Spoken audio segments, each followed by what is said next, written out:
Hello friends, कैसे हैं आप सब लोग। आज के इस वीडियो लेक्चर में हम लोग देखेंगे determinant of matrix. Class 12th mathematics में एक बहुत ही इंपॉर्टेंट चैप्टर है जो है डिटर्मिनेंट्स। इससे पहले हम लोगों ने एक चैप्टर पढ़ा था जिसको हम लोगों ने देखा था मैट्रिक्स। डिटर्मिनेंट से पहले मैट्रिक्स चैप्टर को पढ़ना बहुत ही इंपॉर्टेंट है, क्योंकि मैट्रिक्स में जितने भी कॉन्सेप्ट हैं, चाहे एडिशन का कॉन्सेप्ट हो, चाहे सब्ट्रैक्शन का कॉन्सेप्ट हो, या फिर उसके मल्टीप्लिकेशन का कॉन्सेप्ट हो, वो सारे कॉन्सेप्ट डिटर्मिनेंट में आके बहुत ही इंपॉर्टेंट हो जाते हैं। इसके साथ साथ मैट्रिक्स वाले लेक्चर में हम लोगों ने देखा था कि कैसे मैट्रिक्स का हम लोग इन्वर्स निकालते हैं, ऑपरेशंस क्या होते हैं, रो ऑपरेशन क्या होता है, कॉलम ऑपरेशन क्या होता है, सिमेट्रिक मैट्रिक्स क्या होता है, स्क्यू सिमेट्रिक मैट्रिक्स क्या होता है। तो ये सारी चीज़ें हम लोगों ने मैट्रिक्स वाले लेक्चर में देख रखा है। अगर आप लोगों ने वो वीडियो नहीं देखा है तो आप चैनल को विजिट कीजिए और उन वीडियोज़ को आप एक्सेस कर सकते हैं। आज के इस लेक्चर से हम लोग देखने जा रहे हैं कि डिटर्मिनेंट्स क्या होता है। ठीक है, सो डिटर्मिनेंट ऑफ मैट्रिक्स मीन्स कि कैसे किसी मैट्रिक्स का डिटर्मिनेंट निकाला जाता है। ठीक है, तो आज का ये लेक्चर हमारा लेक्चर 1 होने वाला है। आगे भी और भी लेक्चर्स आएंगे, तो वीडियो में आप लोग बने रहिएगा और सीरीज़ को आप लोग 1 बाय 1 लेक्चर बाय लेक्चर आप लोग उसको फॉलो करिएगा। ठीक है, तो सबसे टॉपिक जो हमारा आने वाला है डिटर्मिनेंट्स में, वो सबसे पहला टॉपिक है हमारा determinant of 1 into 1 matrix. Second topic है हमारा डिटर्मिनेंट ऑफ 2 into 2 मैट्रिक्स और 3 into 3 मैट्रिक्स। सो अलग अलग मैट्रिक्स का हम लोगों ने देखा था कि कोई भी एक मैट्रिक्स होता है तो मैट्रिक्स के हम लोगों ने टाइप्स पर बात किया था कि मैट्रिक्स का अलग अलग टाइप्स होता है, जैसे कि रो मैट्रिक्स, एक होता है कॉलम मैट्रिक्स, एक होता है आइडेंटिटी मैट्रिक्स। उसी में एक हम लोगों ने पढ़ा था एक टाइप होता है जिसको हम लोग कहते हैं स्क्वायर मैट्रिक्स। ठीक है, square matrix. So square matrix किसे कहते हैं? तो स्क्वायर मैट्रिक्स वो मैट्रिक्स होता है जिसका नंबर ऑफ रोज और नंबर ऑफ कॉलम क्या होता है, आपस में बराबर होता है। तो या तो नंबर ऑफ रोज यहाँ पे 1 होगा और कॉलम भी कितना होगा, 1। सो एक मैट्रिक्स हो सकता है एक एलिमेंट का जिसमें एक रो हो और एक कॉलम हो, तो उसमें सपोज मान लीजिए यहाँ पे 2 है तो ये एक ही एलिमेंट है। उसी के साथ साथ एक स्क्वायर मैट्रिक्स हो सकता है 2 into 2 का, जिसमें टोटल 2 दूना 4 एलिमेंट हो, 2 3 4 5, ये एक स्क्वायर मैट्रिक्स है। उसी तरीके से 3 into 3 मैट्रिक्स यहाँ पे हो सकता है इस तरीके से 2 3 5 6 2 9 8 2 3। तो ये हमारा हो गया 3 into 3 मैट्रिक्स। इसमें 3 रो हैं और 3 कॉलम हैं। सो यहाँ पर हम लोग देखने जा रहे हैं कि किसी भी स्क्वायर मैट्रिक्स का डिटर्मिनेंट कैसे निकाला जाता है। ठीक है, सो ये हमारे 3 टॉपिक्स हो जाएंगे 1 into 1 मैट्रिक्स का डिटर्मिनेंट, 2 into 2 का और 3 into 3 का। ठीक है, तो चलिए वीडियो को स्टार्ट करते हैं। सबसे पहला टॉपिक हमारा है यहाँ पे लिखा हुआ कि determinant can only B obtained for a square matrix. Obviously हम लोग डिटर्मिनेंट सिर्फ और सिर्फ स्क्वायर मैट्रिक्स का ही निकाल सकते हैं। जैसे हम लोगों ने मैट्रिक्स के और भी जो टाइप्स थे उन सबको पढ़ा था कि जो आइडेंटिटी मैट्रिक्स होता है, आइडेंटिटी मैट्रिक्स, वह आइडेंटिटी मैट्रिक्स भी एक तरीके का स्क्वायर मैट्रिक्स ही था। जैसे कि 2 into 2 मैट्रिक्स के लिए 1 1 0 0, ये एक आइडेंटिटी मैट्रिक्स है। 3 into 3 मैट्रिक्स के लिए हो जाता है 1 0 0 और 0 1 0 और 0 0 1, तो ये भी एक स्क्वायर मैट्रिक्स है। उसी तरीके से हम लोगों ने देखा था कि एक होता है हमारा सिमेट्रिक मैट्रिक्स और एक होता है हमारा स्क्यू सिमेट्रिक मैट्रिक्स। सो सिमेट्रिक और स्क्यू सिमेट्रिक ये दोनों भी एक तरीके से स्क्वायर मैट्रिक्स के लिए ही लागू होता है। ठीक है, यानी कि सिमेट्रिक मैट्रिक्स भी वही होगा जो स्क्वायर होगा और स्क्यू सिमेट्रिक भी वही होगा जो स्क्वायर होगा। तो उसी तरीके से स्क्वायर मैट्रिक्स जो है वो उसी का सिर्फ डिटर्मिनेंट निकल सकता है। अगर हम लोग कोई नॉन स्क्वायर मैट्रिक्स लें, जैसे कि लेट्स से कि एक मैट्रिक्स लेते हैं 3 into 2 का, सो जिसमें 3 रो और 2 कॉलम हो, लेट्स से कि 2 3 4 5 6 9, तो अगर ऐसा है जिसमें 3 रो है और 2 कॉलम है तो इस तरह के मैट्रिक्स का डिटर्मिनेंट पॉसिबल नहीं है। ठीक है, तो आई होप आप लोग को ये पॉइंट समझ में आया होगा सबसे पहला कि स्क्वायर मैट्रिक्स का ही डिटर्मिनेंट निकाला जा सकता है। जैसे कि स्क्वायर मैट्रिक्स का आइडेंटिटी मैट्रिक्स निकलता है, स्क्वायर मैट्रिक्स का ही सिमेट्रिक और स्क्यू सिमेट्रिक निकलता है, उसी तरीके से स्क्वायर मैट्रिक्स का ही डिटर्मिनेंट निकलता है। तो चलिए हमारा पहला जो हमारा टॉपिक है उसको हम लोग देखते हैं, डिटर्मिनेंट ऑफ 1 into 1 मैट्रिक्स। ठीक है, so 1 into 1 matrix means, so first determinant of 1 into 1 matrix is equal to the number itself in the matrix. यानी कि किसी भी 1 × 1 मैट्रिक्स का जो डिटर्मिनेंट होता है वो उसके अंदर के एलिमेंट के बराबर होता है। ठीक है, सबसे पहले हम लोग समझते हैं डिटर्मिनेंट कहते किसको हैं। सो लेट्स से हमारे पास एक मैट्रिक्स है ए और ये 1 × 1 मैट्रिक्स है। सो 1 × 1 कहने का मतलब इसमें ये 1 × 1, इसमें सपोज एक एलिमेंट है 3, तो इसमें नंबर ऑफ एलिमेंट्स तो एक ही हैं जो कि है 3। अब इसका अगर हम लोग डिटर्मिनेंट निकालें तो ये हमारा मैट्रिक्स है ए, मैट्रिक्स ए। अगर हम लोग इसका डिटर्मिनेंट निकालें तो इसको लिखेंगे determinant of A, determinant of A. इसको लिखने का तरीका होता है मोड, यहाँ पे एक मॉडुलस का साइन पड़ता है और यहाँ पे लिखना होता है मोड ए। ये होता है हमारा डिटर्मिनेंट लिखने का तरीका। या फिर डिटर्मिनेंट ऑफ ए को हम लोग लिख सकते हैं मोड ए, या फिर इसी को लिख सकते हैं DET और ब्रैकेट में यहाँ पे ए, ये ब्रैकेट है स्मॉल ब्रैकेट। सो या तो हम लिखें डिटर्मिनेंट ऑफ ए या लिखें मोड ए, बात बराबर है। इसी को शॉर्ट में लिखा जाता है डिटर्मिनेंट ऑफ ए। तो इसके लिए हम करेंगे क्या कि जो मैट्रिक्स है उसको बिग ब्रैकेट में, यहाँ पे नोट डाउन करने वाला बात है कि जो मैट्रिक्स होता है उसको बिग ब्रैकेट के अंदर हम लोग क्लोज करते हैं, लेकिन डिटर्मिनेंट को हम लोग मॉडुलस के साइन में रख देते हैं। ठीक है, सो यहाँ पे हम मॉडुलस का साइन देंगे और ये हो जाएगा कितना 3। सो डिटर्मिनेंट ऑफ ए जो आ जाएगा इसका वो हो जाएगा ऑब्वियसली 3 के बराबर।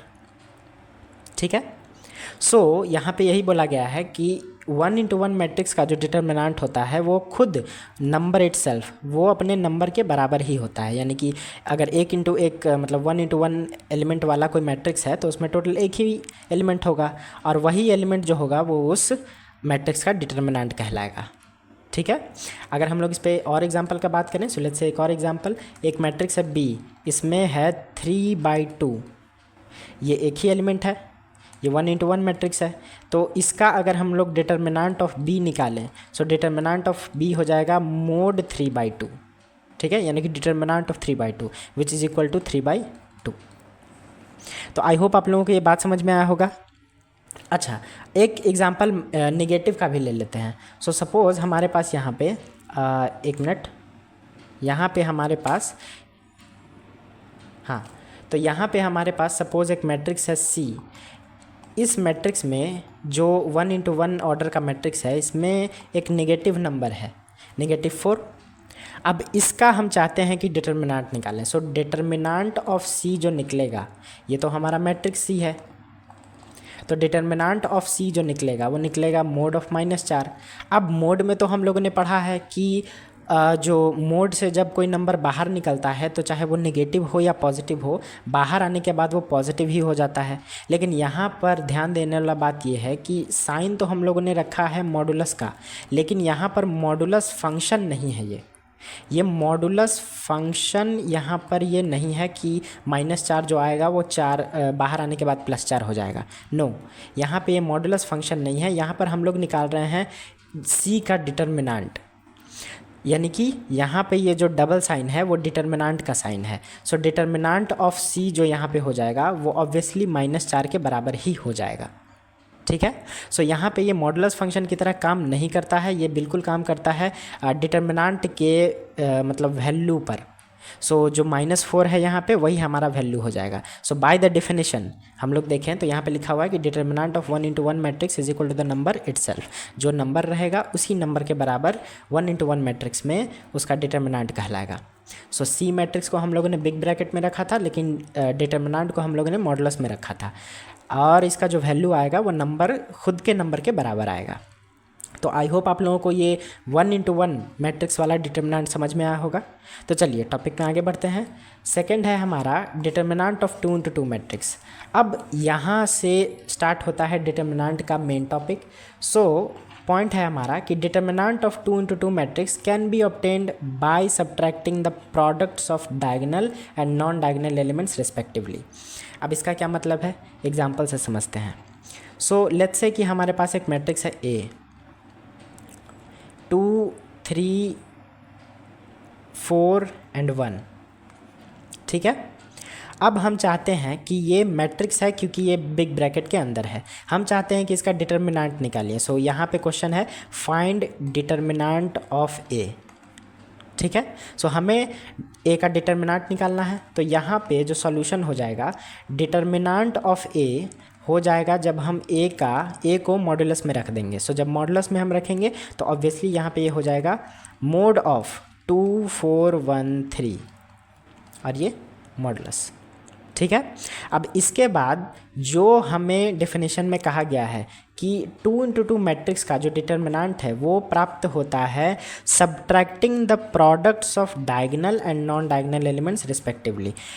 हम लोग इसके डायगोनल एलिमेंट्स को और नॉन डायगोनल एलिमेंट्स को मल्टीप्लाई करेंगे, उनका प्रोडक्ट लेंगे और आपस में घटा देंगे। तो इस तरीके से हमारा मिल जाएगा डिटर्मिनेंट ऑफ ए। तो सबसे पहले आप समझिए कि डायगोनल एलिमेंट्स कौन कौन से हैं। तो जो डायगोनल पे होते हैं यानी कि 2 3 ये हमारा डायगोनल एलिमेंट्स है, और जो 4 और 1 है ये हमारा नॉन डायगोनल एलिमेंट्स है। सो 2 3 को सबसे पहले हम यहाँ पे गुना करेंगे 2 × 3 और 4 1 को भी गुना करेंगे 4 × 1, और डायगोनल वाले में से नॉन डायगोनल वाले एलिमेंट्स को हम लोग घटा देंगे। सो 2 × 3 को जब गुना किए उसमें से घटा देंगे 4 × 1। सो ये हो जाएगा हमारा 6 - 4 विच इज़ इक्वल टू कितना 2। सो डिटर्मिनेंट ऑफ ए हमारा आ गया 2। ठीक है। आई होप आप लोगों को ये बात समझ में आया होगा कि कैसे हम लोगों ने एक 2 × 2 मैट्रिक्स का डिटर्मिनेंट निकाला। तो यहाँ पर ये बहुत ही इजी कॉन्सेप्ट हो जाता है जब हम लोग इसको आगे और सारे क्वेश्चंस पे इसको सॉल्व करते हैं। ठीक है। यहाँ पर आपको ध्यान देना है कि हम लोग हमेशा जो प्रोडक्ट लेते हैं वो डायगोनल प्रोडक्ट में से हम लोग घटाते हैं non diagonal product.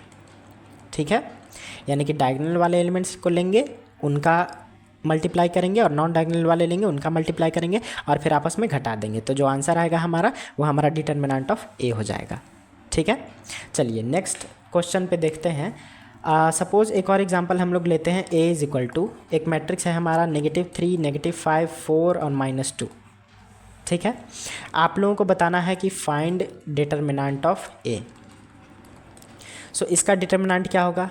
So obviously अगर हम लोग इसका डिटर्मिनेंट देखना चाहते हैं तो determinant of A would be, हम लोग इसको क्या करेंगे, मॉडुलस के अंदर डाल देंगे। सो यहाँ पे हो जाएगा -3 4 -5 एंड -2, सॉरी यहाँ पे ये मोड। अब इसका डिटर्मिनेंट हो जाएगा जब हम लोग -3 को -2 से मल्टीप्लाई करेंगे। ठीक है। और उसको घटा देंगे, उसमें से घटा देंगे जब हम लोग -5 को 4 से मल्टीप्लाई करेंगे। ठीक है। यहाँ पे तो -3 को जब हम -2 से मल्टीप्लाई करेंगे तो ये आ जाएगा +6। उसमें से घटा देंगे -5 को जब -5 को जब 4 से मल्टीप्लाई करेंगे तो ये हो जाएगा -20। तो यहाँ पे हो जाएगा 6 + 20 which is equal to 26। So determinant of A हमारा आ गया यहाँ पे 26। आई होप आप लोगों को ये बात समझ में आया होगा कि कैसे हम लोग डिटर्मिनेंट को कैलकुलेट कर रहे हैं। आप लोग चाहें तो खुद से भी अलग अलग नंबर लेकर 2 × 2 मैट्रिक्स का डिटर्मिनेंट निकाल सकते हैं। चलिए कुछ और एग्जांपल्स देख लेते हैं ट्रिगोनोमेट्री पर। सो लेट्स से कि हमारे पास एक एग्जांपल है, एक मैट्रिक्स है ए, और वो मैट्रिक्स है यहाँ पर साइन थीटा, यहाँ पर है कॉस थीटा, यहाँ पे है आपका साइन थीटा, और यहाँ पे है माइनस कॉस थीटा। ठीक है। आपको बताना है कि डिटर्मिनेंट ऑफ ए कितना होगा।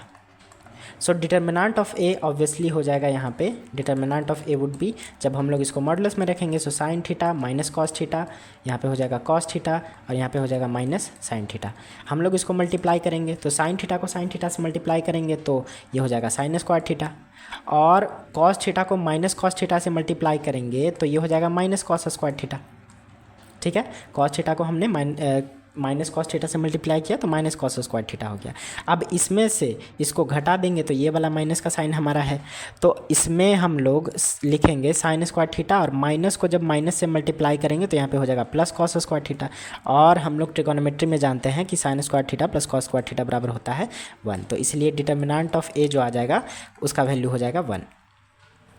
ठीक है। आई होप आप लोगों को 2 × 2 मैट्रिक्स में कैसे डिटर्मिनेंट कैलकुलेट करते हैं वो सारी चीज़ें आप लोगों को समझ में आया होगा। तो चलिए टॉपिक में और आगे बढ़ते हैं। अगर हम लोग कुछ और वैरायटी के क्वेश्चंस को लें, आप लोग चाहें तो अलग अलग बुक से, अलग अलग बीबीडी से क्वेश्चंस को सॉल्व कर सकते हैं, लेकिन उनमें से कुछ चुनिंदा क्वेश्चंस को हम यहाँ पर ले रहे हैं। तो सपोज़ एक मैट्रिक्स है हमारा बी, यहाँ पर बी का जो वैल्यू है वो कुछ आपको दिया गया है साइन के एंगल में, लेट्स से साइन 30, यहाँ पे दिया हुआ है कॉस 60, यहाँ पे दिया हुआ है साइन 45 और यहाँ पे दिया हुआ है कॉस 45। ठीक है, अब इसका आपको निकालना है determinant. So find determinant of B. So determinant of B कितना हो जाएगा? ऑब्वियसली डिटर्मिनेंट ऑफ बी के लिए हमको इसको मोड में रखना पड़ेगा। सो साइन 30, साइन 45, कॉस 45 और कॉस 60। अब चाहें तो आप, अगर आपको वैल्यू याद है तो आप यहीं पर उसका वैल्यू लिख सकते हैं, और अगर इसका वैल्यू नहीं याद है तो भी आप बाद में भी इसका वैल्यू लिख सकते हैं। सो अगर लेट्स से हम लोग इसका वैल्यू पहले लिख दें, साइन 30 का वैल्यू होता है 1/2, साइन 45 का होता है 1/√2, उसी तरह कॉस 45 का होता है 1/√2 और कॉस 60 का होता है साइन 30 के बराबर यानी कि 1/2।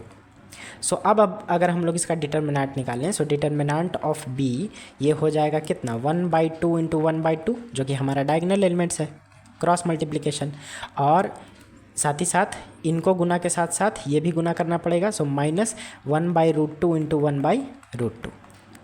सो यहाँ पर ये हो जाएगा 1/2 इंटू 2 4 माइनस ये हो जाएगा 1/, अब ये √2 है तो एक 2 निकल जाएगा। अब यहाँ पर जब हम लोग इसका एलसीएम लेंगे तो ये 4, ये 1 माइनस यहाँ पे हो जाएगा 2, तो ये हो जाएगा -1/2। सो यहाँ पे डिटर्मिनेंट ऑफ बी हमारा आ गया -1/2। ठीक है, आई होप आप लोगों को ये क्वेश्चन समझ में आया होगा। तो चलिए कुछ और क्वेश्चंस को ले लेते हैं। यहाँ पर हमारे पास लेट्स से और एग्जांपल है, एक मैट्रिक्स है ए, उसमें आपका वैल्यू दिया गया है साइन 60 कॉस 30, ठीक है, और दिया गया है कॉस 30, सॉरी यहाँ पे दिया गया है सपोज़ कॉस 60 और साइन 30। इसका वैल्यू आपको निकालना है।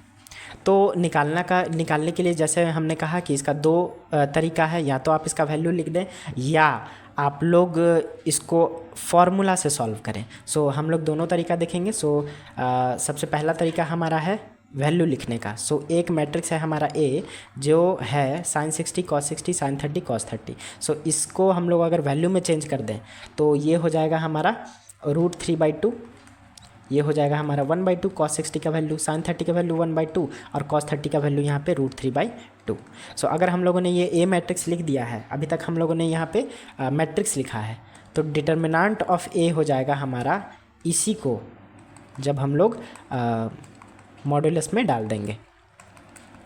यहाँ पे इसका वैल्यू हो जाएगा डिटर्मिनेंट ऑफ ए का √3/2 क्रॉस √3/2 माइनस 1/2 इंटू 1/2।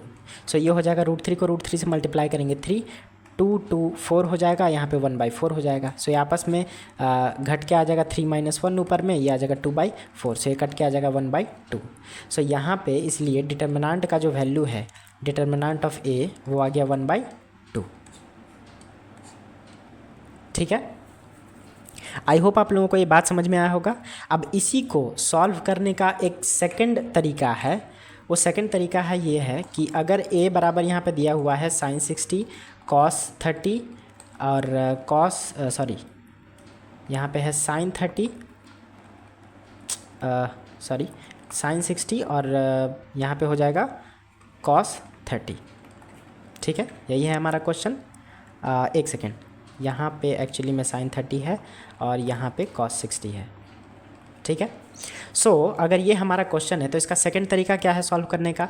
तो हम लोग डायरेक्ट बिना इसका वैल्यू लिखे डायरेक्ट हम लोग डिटर्मिनेंट ऑफ ए निकाल सकते हैं, जो हो जाएगा यहाँ पे मोड में साइन 60 साइन 30 कॉस 60 और यहाँ पे कॉस 30। अब जब हम लोग इसको मल्टीप्लाई करेंगे तो ये हो जाएगा sine 60 into cos 30 minus cos 60 into sine 30। अब एक फॉर्मूला आप लोगों ने पढ़ा होगा यहाँ पे साइन a माइनस बी का। हम लोगों ने यहाँ पे साइन के फंक्शन का दो फार्मूला, एक प्लस का और एक माइनस का, हम लोग यहाँ पे जानते हैं कि साइन ए प्लस बी जो होता है, हम यहाँ पे साइड में लिख देते हैं, साइन ए प्लस बी, उसका वैल्यू होता है sign A into cos B और plus cos A into sine B. ये हमारा होता है साइन ए प्लस बी का। और इसी को अगर हम लोग माइनस में देखें साइन ए माइनस बी का, तो ये होता है हमारा sign A into cos B और minus cos A into sine B. तो अगर हम लोग यहाँ पर sign A into cos B, जहाँ पे ए हमारा 60 डिग्री और बी है हमारा 30 डिग्री, और फिर यहाँ पे हो जाएगा cos A into sine B, तो यहाँ पे हमारा कॉस ए हो जाएगा 60 डिग्री और ये बी हो जाएगा 30 डिग्री। तो हम लोग इसको साइन ए माइनस बी के फॉर्मूला पे पुट कर सकते हैं। तो अगर हम लोग इसको ऐसे लिखें कि sine A into cos B minus cos A into sine B sine A minus B के बराबर है, यानी कि 60 माइनस 30। सो साइन 60 माइनस 30 आ जाएगा साइन 30 के बराबर, और साइन 30 का वैल्यू हमारा होता है 1/2। सो ऑब्वियसली जो डिटर्मिनेंट ऑफ ए आया है हमारा वो 1/2 है। ठीक है, तो यहाँ पे भी ऊपर भी हमारा वैल्यू आया था 1/2, और अगर हम लोग फार्मूला से सॉल्व करें तब भी इसका वैल्यू आ जाएगा 1/2। आई होप आप लोगों को ये बात समझ में आया होगा। तो आप लोग 2x2 मैट्रिक्स के डिटर्मिनेंट पे बहुत सारे सवाल आप लोगों को दिए गए हैं, चाहे वो एनसीईआरटी में हो या फिर जो अलग अलग गेस्ट पेपर्स होते हैं, आप लोग उससे 2x2 मैट्रिक्स का जो डिटर्मिनेंट का क्वेश्चन है उसको आप लोग सॉल्व कीजिए और अपने कॉन्सेप्ट को और ज़्यादा मजबूत कीजिए। ठीक है, तो चलिए हम लोग टॉपिक में आगे बढ़ते हैं। अब हम लोग देखेंगे 3x3 मैट्रिक्स का कैसे डिटर्मिनेंट। तो सबसे पहले हम लोग एक एग्जांपल लेते हैं। लेट्स से एक मैट्रिक्स है हमारा A 2 3 4 5 1 2 एंड 6 1 3। ठीक है, हम लोग चाहते हैं कि इसका डिटर्मिनेंट निकालें। ऑब्वियसली ये 3x3 मैट्रिक्स का है। ठीक है, इसका ऑर्डर है हमारा 3x3। अब इसमें हम लोग जब इसका डिटर्मिनेंट निकालेंगे, डिटर्मिनेंट ऑफ A, तो सबसे पहले इसको मॉडुलस फंक्शन में डालेंगे, सॉरी मॉडुलस के साइन में डालेंगे। तो यहाँ पे हो जाएगा 2 5 6, यहाँ पे हो जाएगा 3 1 1 और ये हो जाएगा 4 2 और 3। अब इसमें डिटर्मिनेंट निकालने का जो तरीका होता है हमारा, उसको आप लोग समझिएगा कि हम लोग इस 3x3 मैट्रिक्स में अगर हम लोग डिटर्मिनेंट निकालना है तो उसके लिए हम लोग एक प्रोसेस का इस्तेमाल करते हैं जिसको कहते हैं एक्सपेंशन। ठीक है, एक्सपेंशन। सो ये एक्सपेंशन एक प्रोसेस है जिसके थ्रू हम लोग 3x3 मैट्रिक्स का डिटर्मिनेंट निकालते हैं। ठीक है, अब ये एक्सपेंशन प्रोसेस काम कैसे करता है, हम लोग 3x3 मैट्रिक्स में किसी भी एक रो या किसी भी एक कॉलम को पकड़कर उसका एक्सपेंशन करते हैं और उस एक्सपेंशन प्रोसेस के थ्रू हम लोग उसका डिटर्मिनेंट निकालते हैं। यानी कि अब इसमें टोटल 3 रो हैं, रो 1 रो 2 और रो 3। रो 1 में हमारा एलिमेंट है 2 3 4, रो 2 में एलिमेंट है 5 1 2 और रो 3 में एलिमेंट है 6 1 3। उसी तरह कॉलम 1 कॉलम 2 कॉलम 3 में एलिमेंट्स है 2 5 6 3 1 1 4 2 3। किसी भी एक रो या किसी भी एक कॉलम को पकड़ के हम लोग उसका एक्सपेंशन करेंगे और उस एक्सपेंशन के थ्रू हम लोग डिटर्मिनेंट निकालेंगे। ठीक है, सो डिटर्मिनेंट निकालने का ये एक प्रोसेस है कि हम लोग उसके किसी एक रो या किसी एक कॉलम से उसको एक्सपेंड करें। अभी एक्सपेंड होता कैसे है, तो यहाँ पे सबसे पहले लिखेंगे लेट्स से कि expanding through row first, expanding through R1। सो सबसे सिंपल ये है हमारे लिए कि सबसे पहले हम लोग इसको R1 से एक्सपेंड करें। तो R1 से एक्सपेंशन कैसे होगा, तो सबसे पहले हम लोग R1 के एलिमेंट्स को लेते हैं यहाँ पर। तो R1 के एलिमेंट्स कौन कौन से हैं, तो यहाँ पे है 2 3 और 4। अब इसी 2 3 और 4 को लेंगे और साथ ही साथ 2 3 और 4 के जो माइनर्स होते हैं, माइनर क्या होता है, कोफैक्टर्स क्या होते हैं, ये सारी चीज़ें हम लोग आगे पढ़ेंगे डिटर्मिनेंट में ही। जब हम लोग एडजॉइंट सीखेंगे तो उसमें हम लोग जानेंगे कि कैसे किसी 3x3 मैट्रिक्स का 2x2 मैट्रिक्स का माइनर निकलता है, कैसे कोफैक्टर निकलता है, कैसे इन्वर्स निकलता है, ये सारी चीज़ें हम लोग आगे देखेंगे। तो यहाँ पर हम लोग जितने भी रो फर्स्ट के एलिमेंट हैं 2 3 4, इन सब को उनके माइनर से गुना करेंगे।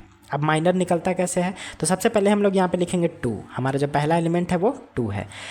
अगर ये मैट्रिक्स यहाँ पे 3x3 है तो उसका जो माइनर होगा वो 2x2 मैट्रिक्स का होगा।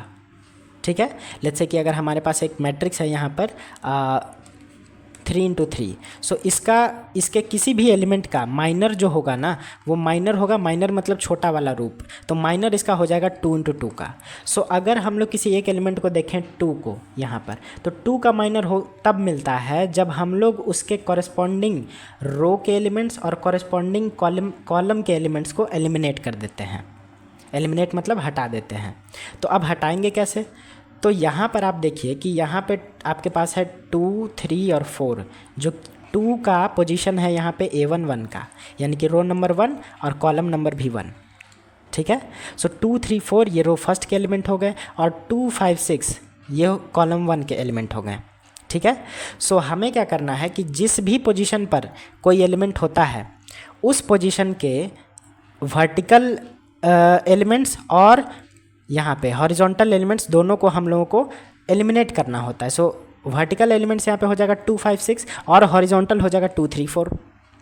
तो 2, 3, 4 यानी कि पहला रो जो कि हमारा यहाँ पे दिया हुआ है A1 में, और 2, 5, 6 यानी कि पहला कॉलम जो कि हमारा दिया हुआ है यहाँ पे A1 1 में, इसका पोजीशन है A1 1 का। सो इसको हम लोगों को एलिमिनेट कर देना है, यानी कि हटा देना। तो बचेगा कौन? 1, 2, 1, 3, ये 4 जो है वो बच जाएगा। सो 2 का अगर हम लोग यहाँ पर माइनर देखें तो 2 का माइनर यहाँ पे हो जाएगा 1, 2, 1, 3, ठीक है। तो यहाँ पर 2 का माइनर हम लोग ले लेंगे 1, 2 और 1, 3। आगे चल के हम लोग 2 के साइन पर भी बात करेंगे कि कैसे हम लोग किसी एक पर्टिकुलर एलिमेंट को साइन एलोकेट करते हैं, कैसे उसको साइन देते हैं। तो उसी तरीके से यहाँ पर जैसे हम लोगों ने 2 को लिया है तो 2 रो 1 में आता है, उसी तरीके से रो 1 में 3 और 4 भी तो आता है। सो 3 और 4 को भी हम लोग उसको माइनर से गुना करेंगे। तो यहाँ पर लिखेंगे 3, उसको माइनर से गुना करेंगे। तो बताइए 3 का माइनर यहाँ पर इस तरीके से हो जाएगा, जब हम लोग 3 के कॉरस्पॉन्डिंग एलिमेंट, कॉरस्पॉन्डिंग रो और कॉरस्पॉन्डिंग कॉलम को एलिमिनेट कर देंगे। तो यहाँ पर 2, 3, 4 है, 5, 1, 2 है, 6, 1, 3 है। तो 3 को हम लोगों ने लिया है जो कि R1 में आता है। तो 3 का जो रो है वो रो 1 है, तो इसके एलिमेंट को हम लोग हटा देते हैं। और 3 का जो कॉलम आता है वो कॉलम 2 है, तो कॉलम 2 के एलिमेंट्स को भी हम लोग हटा देते हैं। तो बच जाएगा 5, 6 और 2, 3। तो 3 का जो माइनर हो जाएगा वो इस तरीके से हो जाएगा 5, 6, 2, 3, ठीक है। सो यहाँ पे हो जाएगा 5, 6, 2 और 3, ये हो गया 3 का माइनर। उसी तरीके से अगर हम लोग 4 का माइनर को देखें तो 4 यहाँ पे है हमारा रो 1 और कॉलम 3 में। सो अगर हम लोग इसको एलिमिनेट करें, सो 2, 3, 4 एलिमिनेट हो जाएगा और 4, 2, 3 यहाँ पे वर्टिकल में भी एलिमिनेट हो जाएगा, बच जाएगा 5, 1, 6, 1। तो 4 का जो माइनर हो जाएगा यहाँ पे बच जाएगा 5, 1, 6 और 1, ठीक है। तो आई होप आप लोगों को किसी भी एलिमेंट का माइनर कैसे निकालते हैं ये आप लोगों को समझ में आया होगा।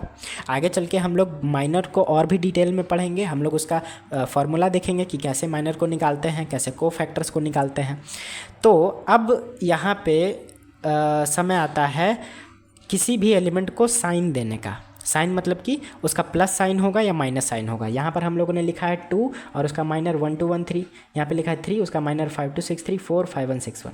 अब इसी के साथ साथ हम लोग यहाँ पे कौन सा साइन देंगे 2 का, कौन सा साइन देंगे यहाँ पे 3 का और कौन सा साइन देंगे 4 का, उसके लिए हम लोग एक कॉन्सेप्ट को देखते हैं जो कि है रो और कॉलम का कॉन्सेप्ट।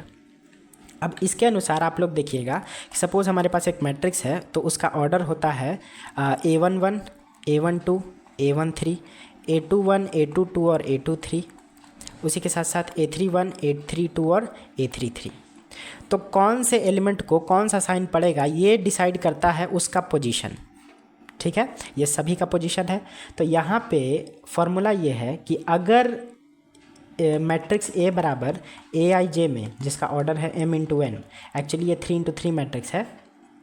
तो अगर इसमें इफ़ I प्लस J का वैल्यू यानी कि रो प्लस कॉलम का वैल्यू अगर सम संख्या आता है, सम संख्या कहने का मतलब इवन नंबर, तो जो साइन पड़ेगा एलिमेंट का वो पॉजिटिव का पड़ेगा, ठीक है। अगर I प्लस J का वैल्यू सम संख्या आता है यानी कि रो प्लस कॉलम का इवन नंबर आता है तो साइन जो पड़ेगा वो प्लस का, और यही I प्लस J का वैल्यू अगर ऑड आता है तो साइन जो पड़ेगा एलिमेंट का वो पड़ेगा माइनस का, ठीक है। तो अगर आप इस हिसाब से देखें तो इस मैट्रिक्स में अगर हम लोग साइन को देखें तो ये साइन हो जाएगा, सबसे पहला एलिमेंट है हमारा इसमें A11। तो A11 में अगर हम लोग देखें तो A11 इसमें I बराबर भी 1 है और J बराबर भी 1 है। तो अगर I प्लस J करें तो ये हो जाएगा 1 + 1। यहाँ पर हम लोगों को I प्लस J का वैल्यू निकालना है, तो ये आ जाएगा 2। 2 एक इवन नंबर है, ठीक है। I प्लस J का वैल्यू यहाँ पे इवन नंबर है, तो चूँकि इवन नंबर है इसलिए इसको साइन मिलेगा प्लस, तो यहाँ पे हो जाएगा इसका प्लस का साइन। उसी तरीके से अगर हम लोग सेकंड एलिमेंट देखें यहाँ पे A12, तो A12 का जो पोजीशन है यहाँ पे I बराबर यहाँ पे 1 है और J बराबर यहाँ पे 2 है। सो 1 + 2 I प्लस J का value which is equal to 3, और 3 एक ऑड नंबर है इसलिए इसको मिल जाएगा माइनस, तो यहाँ पे सेकंड वाला पोजीशन हो जाएगा माइनस। उसी तरीके से अगर आप लोग हर एक पोजीशन वाले एलिमेंट को देखें तो हमारा तीसरा है A13, तो 1 + 3 आ जाएगा 4, और 4 एक इवन नंबर है और इवन नंबर के लिए हम लोग यहाँ पे लेते हैं प्लस, ठीक है। उसी तरीके से हम लोग ये एलिमेंट को देखें A21 को, सो 2 + 1 यहाँ पे हो जाएगा 3, ऑड नंबर है इसलिए यहाँ पे हो जाएगा माइनस। उसी तरीके से A22 को देखें तो 2 + 2 यहाँ पे 4, 4 एक इवन नंबर है इसलिए यहाँ पे प्लस। उसी तरीके से A23 देखें तो 2 + 3 यहाँ पे 5 हो जाएगा, 5 ऑड नंबर है तो यहाँ पे माइनस। A31 को देखें तो 3 + 1 यहाँ पे हो जाएगा 4, 4 यहाँ पे प्लस है और इवन है तो इसलिए यहाँ पे प्लस का साइन। A32 को देखें तो 3 + 2 यहाँ पे ऑड नंबर है 5, तो ऑड नंबर के लिए माइनस का साइन। और 3 + 3 को देखें तो 6, तो 6 एक इवन नंबर है तो यहाँ पे प्लस का साइन। तो आई होप आप लोगों को अलग अलग एलिमेंट्स के लिए कौन सा साइन पड़ता है उसका निकालने का आपको फार्मूला पता चला होगा कि अगर रो और कॉलम का जो सम है वो अगर इवन आए तो उसके लिए प्लस साइन लिखते हैं, और अगर रो और कॉलम का जो यहाँ पे सम है वो अगर ऑड नंबर आए तो वहाँ पे माइनस का साइन देना होगा। तो उसी तरीके से हम लोगों ने यहाँ पर रो 1 से एक्सपेंड किया है डिटर्मिनेंट को, तो उसमें हम लोगों ने लिखा है 2 और 2 का माइनर, 3 और उसका माइनर, और 4 और उसका माइनर। तो अगर हम लोग यहाँ पर 2, 3, 4 का साइन देखें तो साइन जब हम लोग इसको एक्सपेंड करेंगे तो साइन जो हम लोग यहाँ पे लेंगे वो इसी आधार पे लेंगे कि इसके I प्लस J का वैल्यू इवन आता है या ऑड आता है। तो हम लोग यहाँ पे देख सकते हैं कि प्लस, माइनस और प्लस ये इन पोजीशंस का साइन है, तो यहाँ पे सिंपली हम लोग लिख सकते हैं प्लस, माइनस और प्लस, ठीक है। अब इसको याद कैसे रखें, तो ऑब्वियसली आप इसको मेमोराइज कर सकते हैं कि जितने भी डायगोनल पे जो एलिमेंट्स है वो सब के सब प्लस हैं, और जितने भी मिडल टर्म्स हैं यहाँ पे ये मिडल है, ये मिडल है, ये मिडल है, ये मिडल है, तो जितने भी मिडल टर्म्स वाले हैं वो सब के सब क्या हैं, माइनस है, ठीक है। तो यहाँ पर ऐसे भी आप देख सकते हैं कि जो 2 का पोजीशन है वो 1, 1 पोजीशन है, तो 1, 1 पोजीशन पे 1 + 1 यहाँ पे आता है 2 जो कि इवन नंबर है, इवन नंबर के लिए प्लस। उसी तरह 3 का जो पोजीशन है 1, 2 का 2 + 1 3 आता है तो यहाँ पे माइनस, उसी तरह यहाँ पे प्लस। तो I प्लस J के वैल्यू पर यहाँ पे डिपेंड करता है कि किस वाले एलिमेंट को प्लस का साइन मिलेगा और किस वाले एलिमेंट को माइनस का साइन मिलेगा। तो आई होप आप लोगों को ये बात समझ में आया होगा कि कैसे हम लोग प्लस माइनस लिखते हैं। अब चलिए इसी को आगे लेकर चलते हैं। तो यहाँ पर जो हम लोग इसको एक्सपेंड करेंगे तो आप देखिए कि 2 है और उसका एक 2 × 2 मैट्रिक्स वाला माइनर है, ठीक है। और 2 × 2 ऑर्डर वाला डिटर्मिनेंट हम लोग कैसे निकालते हैं उसको हम लोगों ने अभी अभी देखा था।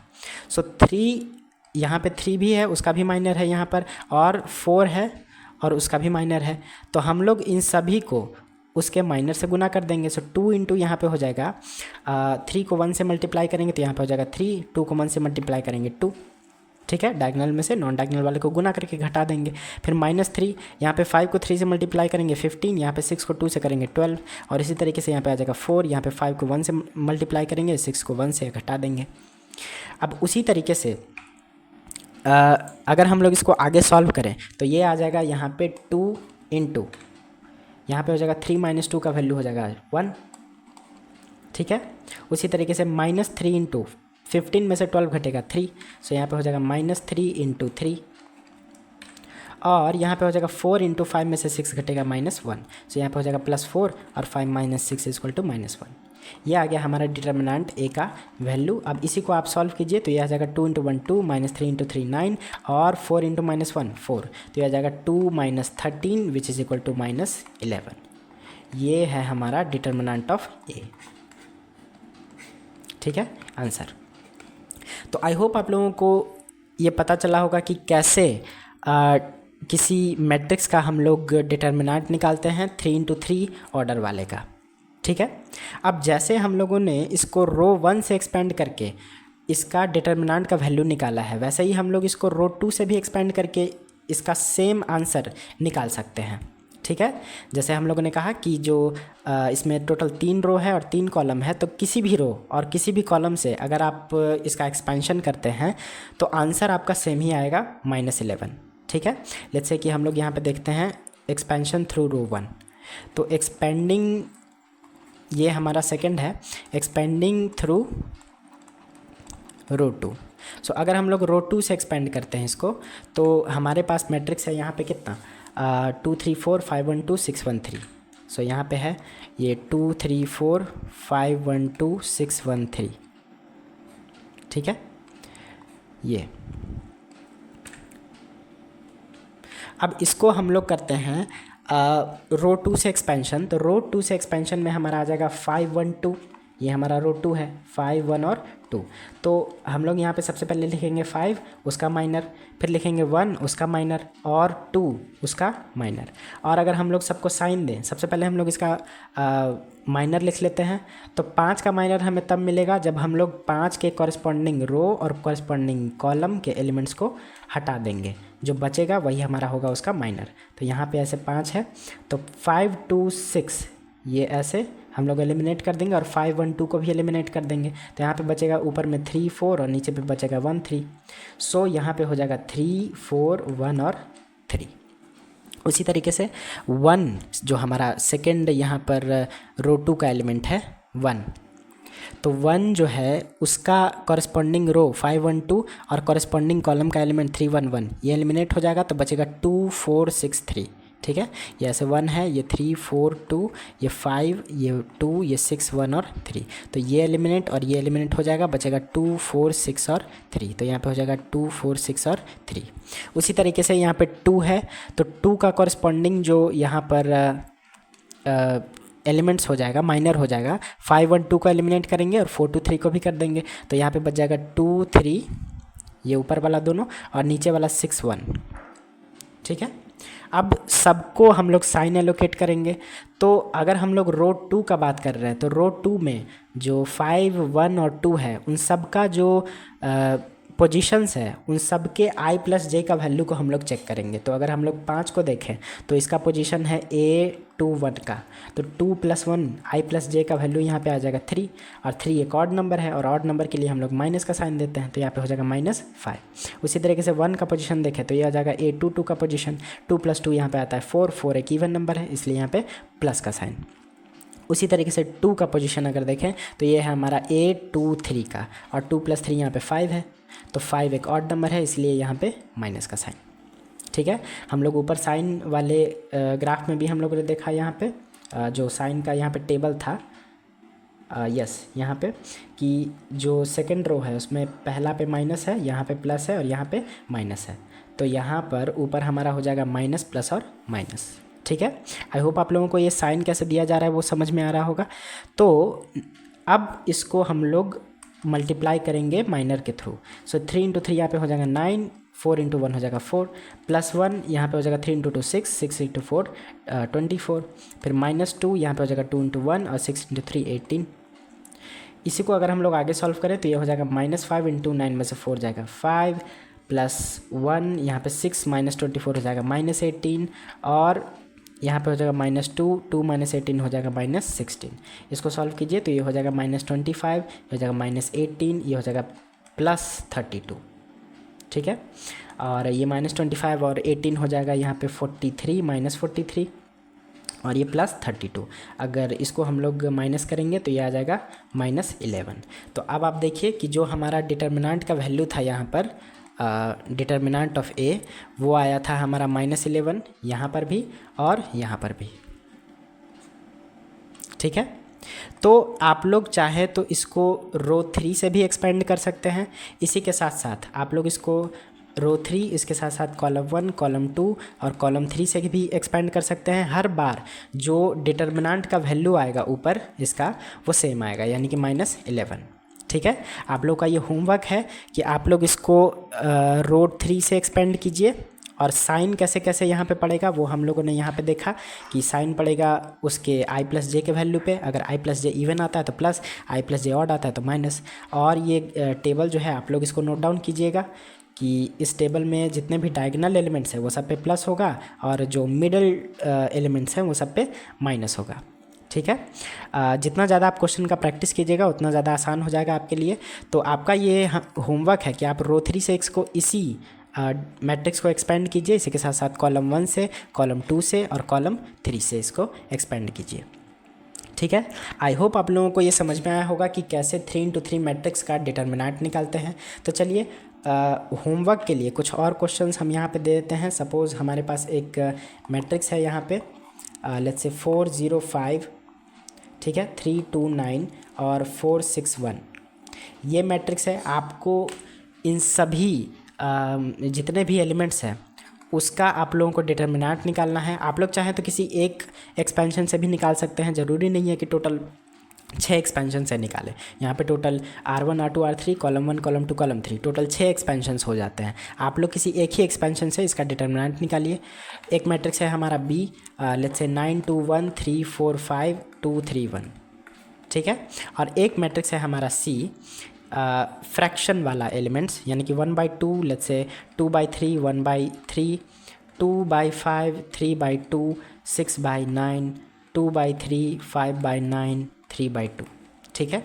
ये जो हमारा फ्रैक्शन वाला एलिमेंट वाला जो मैट्रिक्स है ये थोड़ा पेचीदा हो सकता है, लेकिन आप लोग इसको ट्राई कीजिए और इन सब का आप लोग डिटर्मिनेंट निकालिए।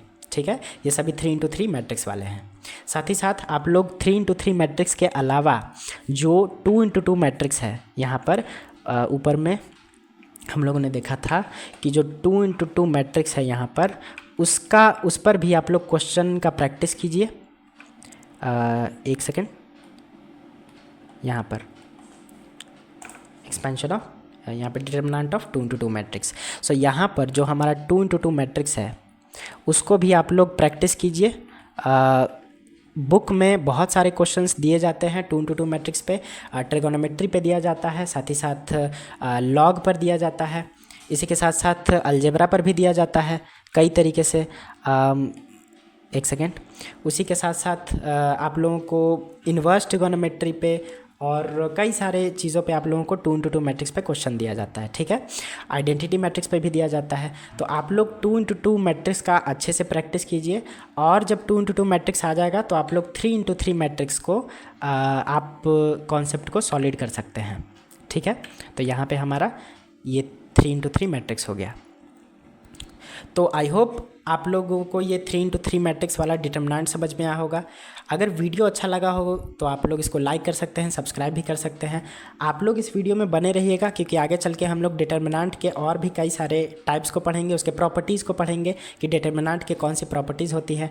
और बोर्ड के एग्ज़ाम में खासकर जो हमारा प्रॉपर्टीज़ है डिटर्मिनेंट का, उस प्रॉपर्टीज़ पे बहुत सारे सवाल पूछे जाते हैं। ठीक है, चाहे वो 5 मार्क्स का हो या फिर 2 मार्क्स का हो।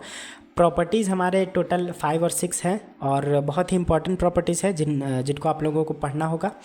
आगे चल के हम लोग देखेंगे कि कैसे डिटर्मिनेंट के थ्रू किसी भी मैट्रिक्स का 3x3 मैट्रिक्स का एडजॉइंट निकालते हैं, साथ ही साथ किसी भी 3x3 मैट्रिक्स का इन्वर्स कैसे निकालते हैं। ये सभी चीज़ें हम लोग आगे देखेंगे। ठीक है, तो लेक्चर सीरीज़ में आप लोग बने रहिएगा। तो चलिए मिलते हैं अगले वीडियो में, तब तक के लिए धन्यवाद।